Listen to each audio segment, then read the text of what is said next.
ito po ang ating Joe Evolite Duo Tandem Stroller. So, already washed and ready to use. Ayan. Wala siyang faded, wala siyang discoloration.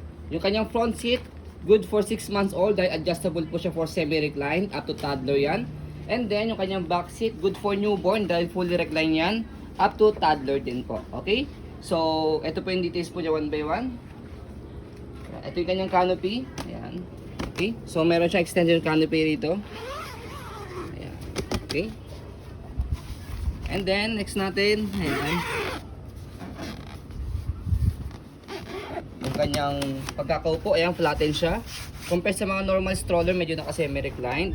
5 harness, safe na safe si baby, wala po yung putol. Ayan, okay? And then, front handle. Press nyo lang po dito, kapag ilalagay, tatanggalin nyo po si baby. Ayan. Okay? Next natin is yung kanyang leg rest. Leg rest niya adjustable. Ito. Pe-press nyo lang po dito sa ilalim and then pull down kapag nakaupo. Kapag naka semi-recline, angat nyo lang po siya. Dito siya sa likod, ina-adjust for semi-recline. Ito, mais, baby. Ito. May makakapakay dito. Ito.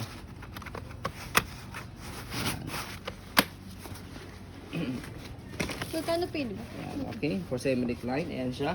Kaya comfortable pa rin si baby kapag nakahiga. And then next natin yung kanyang back seat. Ayan. Ayan po siya pagka naka semi-reclined. And then yung kanyang canopy. Ayan. And then mayroon siyang peekaboo. Ayan. And then kapag fully reclined, dito siya ina-adjust sa likod.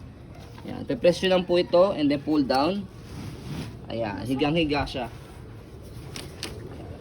Okay? Mahaba siya. Okay? And then harness niya, 5 harness. Baka sa kabila, anak. Okay, sa kabila ka naman.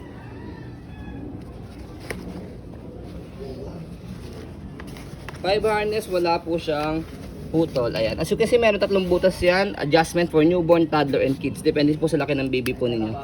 Ayan, okay? So, 5 harness yan. Safe na safe si baby. Wala po siyang butas. Okay? So, wala lang siyang harness dito. But not big deal. Front handle, but not big deal dahil ayan, meron siyang 5 harness dito and then sa likod naman siya. Hindi malalaglag si baby dito. Okay? So, again, not big deal yan. Ito yung kanyang handle. Sa handle niya, check natin kung may tear. Yan, wala naman siyang tear. So, dito siya ina-adjust by the way. Aangat nyo lang po ito pataas kapag iuupo nyo po siya. Yan. And then next natin yung body frame niya sa right side. Ayan. Ha? So, this is pre-lab Expect minimal scratch. Okay. And details po yan, kung ano pong nasa video yan po. Ayan po yung kanyang gulong sa harapan. Sa Well gulong niya used. wala namang problema.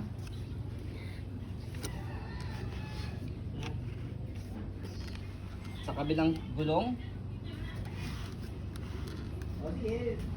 Body frame niya, ayan, pati yung kanyang gulong sa kabila, sa likod.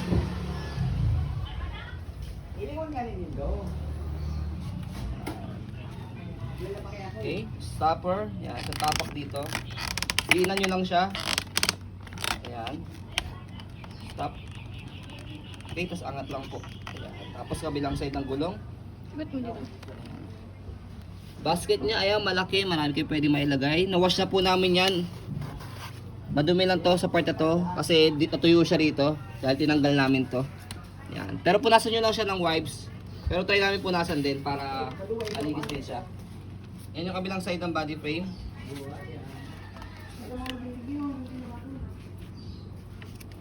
Okay. So, ayan. Very details po yan. Dahil napakahirap bumili sa online, kaya po nagsisend kami ng full detailed video. So, stroll natin to make it sure na wala siyang problem regarding sa kanyang mechanism. Ayan, stroll natin.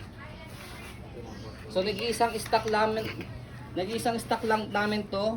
Dami nagpapahanap sa amin po nito, kaya paunahan na lang po payment first sa gustong kunin kagad dahil marami pong nagpapahanap po sa amin ito. Ayan. Okay na, baby?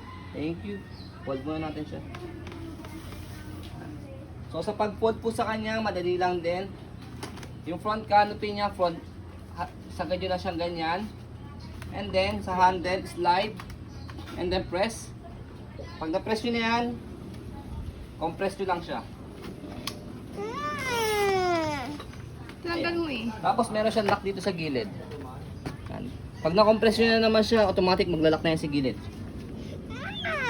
Ayan. Okay? Na-stand po siya. And then kapag inopen, tatanggalin nyo na yung lock dito sa gilid niya. Tapos, ayan, bubukan nyo lang siya ganyan. Ayan. So, ganun lang siya kadali kapag inopen saka tinold. So, ayan po, as you can see, very details po kami sa aming pong pag-video kasi aming shop policy. No refund, no exchange, what you see is what you get. So, ayan po, maraming salamat. Have a nice day and God bless po.